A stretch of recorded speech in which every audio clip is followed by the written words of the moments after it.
Muy buenos días, tardes o noches. Mi nombre es Francisco Javier Peña. Soy estudiante de la Universidad Abierta y Estancia de México y esta es mi actividad de reflexión de la asignatura Contexto Socioeconómico de México, titulada Movimientos Reaccionarios de la Era Digital.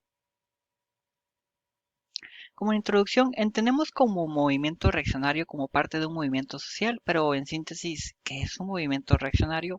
Y más aún, ¿qué implica la palabra reaccionario? El diccionario de la Real Academia de la Lengua Española no define la palabra reaccionario de forma general que reaccionario es alguien partidario de mantener los valores políticos, sociales y morales tradicionales y opuesto a reformas o cambios que representen el progreso de la sociedad. Esto, desde luego, si lo vemos a priori como una dicotomía, pudiera tener dos matices. O es bueno o es malo. Sin embargo, el objetivo de esta presentación es ir aún más allá y develar a partir del pensamiento crítico y análisis uno de estos referentes de los movimientos reaccionarios que tuvo lugar precisamente en nuestro país. Me refiero en concreto al Ejército Zapatista de Liberación Nacional, que se fundó a partir del 17 de noviembre de 1983, en completa discreción, pero que años más tarde haría su primera aparición contundente y mediática. Como contexto económico, este suceso acontecía durante la entrada en vigor del Tratado de Libre Comercio de América del Norte, y con ello cae el mito del último milagro mexicano y de la economía que crecía incorporando y beneficiando simultáneamente al gran capital y a las mayorías trabajadoras. Se destruye la creencia en las bondades innatas del TLC contra el cual se levantan expresamente los indígenas chiapanecos. La figura de Salinas, a quien los rebeldes llaman usurpador, se transforma y abre la cuña que permite ir perfilando la justa valoración de su sexenio. Como contexto social, principalmente la pobreza, la deuda pública de más de 20 mil millones de pesos según diversas fuentes, la caída de ingresos por la disminución de remesas de Estados Unidos y conflictos por disputas territoriales o por el poder municipal son algunos de los principales problemas sociales que enfrenta Chiapas en ese entonces, además del constante atropello de derechos colectivos e individuales que han sido negados históricamente a los pueblos indígenas mexicanos, el anhelo de construcción de un nuevo modelo de nación que incluya la democracia, la libertad y la justicia como principios fundamentales.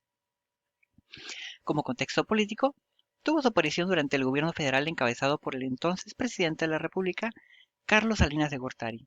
En el transcurso de estos 12 días, las estructuras políticas del país se siembran en lo más hondo. Se derrumba la imagen de México que se tenía en el extranjero, cuidadosamente promovida por Carlos Salinas de Gortari y el grupo gobernante. Salió a la luz pública en el estado mexicano de Chiapas en la fecha en que el gobierno federal, encabezado por Carlos Salinas de Gortari, se exponía a celebrar la entrada en vigor del Tratado de Libre Comercio de América del Norte, TLCAN en español, NAFTA en inglés, firmado por Canadá, Estados Unidos y México. En el amanecer del 1 de enero de 1994, la plaza central de San Cristóbal de las Casas, Chiapas, amaneció con cientos de indígenas armados. Eran milicianos, insurgentes del Ejército Zapatista de Liberación Nacional. El primer periodo, el de guerra dura, apenas 12 días, pero 12 días decisivos. ¿Acaso desde 1968 el país no vivía un estado de incertidumbre, expectación y movilización de tal envergadura? Durante este periodo el tema de todos los días, de todas las horas, en todos los espacios fue solo uno, lo de Chiapas. Principales movilizaciones permanecieron ocultos durante 10 años hasta que el 1 de enero de 1994 tomaron por las armas 5 cabeceras municipales del estado de Chiapas: San Cristóbal de las Casas, Altamirano, Las Margaritas, Ocosingo y Chanal. En la primera declaración de la Selva Lacandona hicieron públicos sus motivos, justificaron su decisión de levantarse en armas y apelaron al artículo 39 de la Constitución mexicana para decir que el poder lo tiene el pueblo, quien tiene en todo tiempo el inalienable derecho de alterar o modificar la forma de su gobierno. El gobierno federal reaccionó dando instrucciones al ejército mexicano para perseguir a los zapatistas, quienes se replegaron en posiciones de montaña de manera ordenada, militarmente hablando, lo que refleja una preparación previa para estas situaciones. Principales demandas: cuestionando al sistema político mexicano sobre sus promesas de modernidad. Su objetivo era el derrocamiento del presidente elegido y el establecimiento de una democracia participativa. Emiten la denominada Declaración de la Selva Lacandona, donde apuntan que su lucha es por trabajo, tierra, techo, alimentación, salud, educación, independencia, libertad, democracia, justicia y paz. Asimismo, llaman a la población a incorporarse a sus filas. Como principales logros tenemos, desde luego, crear una imagen enigmática dada por el pasamontañas que utilizaron debido al golpe mediático que significó la aparición de su vocero principal, el autodenominado subcomandante Marcos, con esta prenda. Da cuenta del excelente manejo de imagen, pues impactó en el imaginario popular mexicano, dando a recordar figuras históricas y hechos concretos por medio de simbología y actos de esta naturaleza. Logró poner en la agenda mediática y política el tema indígena, dio un espacio de discusión sobre la relación del Estado con la sociedad indígena y los derechos de los pueblos originarios. El principal avance es que legalmente se reconoce el derecho de los pueblos originarios a elegir sus propias formas de gobierno. Presencia en la actualidad. Desde entonces, el movimiento ha sido un referente del panorama político nacional. Ha recibido el apoyo de los intelectuales internacionales como el escritor José Saramago. Ha acompañado a la candidatura presidencial de la vocera María de Jesús Patricio Martínez, Marichuy, en 2018. Ha viajado a Europa para recoger experiencias de insurgencia. Ha dialogado en la Ciudad de México, entre otros episodios de crítica y propuesta. En el segundo semestre de 2021, el Ejército Zapatista de Liberación Nacional advirtió a la opinión pública que Chiapas se encuentra al borde de la guerra civil. Esta fuerza política consideró que el Estado atraviesa por una situación muy compleja por las comunidades asediadas desde grupos paramilitares, un cacicazgo gubernamental continuado a pesar del cambio democrático en 2018 y crisis como la migración de centroamericanos en la frontera sur de México. Relación del movimiento reaccionario con la globalización y el neoliberalismo. La relación surge porque este movimiento reaccionario, tras pasar 10 años en el anonimato, se decide develarse justo cuando entra en vigor el Tratado de Libre Comercio, un tratado comercial que tenía el fin de establecer relaciones comerciales de México con otros países.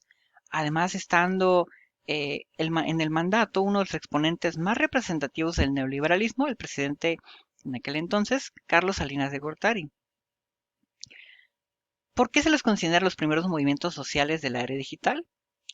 Cabe aclarar que la era digital, específicamente en México, inició en 1994. La diversificación comenzó con Red UNAM, comenzando por ser un proveedor comercial de servicios de Internet. Ese mismo año ya había 5.164 computadoras dentro de Internet. 4 años más tarde comenzó el ciberactivismo digital en México.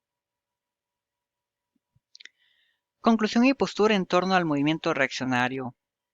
La aportación zapatista de plantear una nueva relación con los pueblos indígenas en el marco de una profunda reforma del Estado evidenció la insuficiencia del marco jurídico vigente que omite derechos o reduce el impacto de otros, por lo que con el tiempo en distintos espacios se han elaborado nuevas propuestas de reformas constitucionales, las cuales se plantearon en el marco de los diálogos de San Andrés Larrainzar. La trascendencia del zapatismo no solo incidió en la vida interna del país, visibilizó y puso en la mesa de discusión la problemática de las comunidades indígenas del mundo, su exclusión de la vida política, económica y social, y la necesidad de generar una armonización de los derechos culturales y la normatividad jurídica de los estados, que garantice la inclusión e igualdad de la diversidad y el pluralismo hacia el ejercicio de una vida democrática, y abrió la opinión para la construcción de un nuevo pacto donde se pone en el centro los derechos humanos de todas las personas, de las minorías, de los pueblos, de las naciones y de la dignidad del ser humano, que como señalan los zapatistas, inicia con el respeto a uno mismo y exige y organiza el respeto a los demás. Finalizo con una frase que mencionó cierto senador romano, Cicerón, el 8 de noviembre del año 63 a.C. Quosque tandem abutere Catalina pacientia nostra. Gracias por ver este video, que tengan un excelente día, tarde o noche.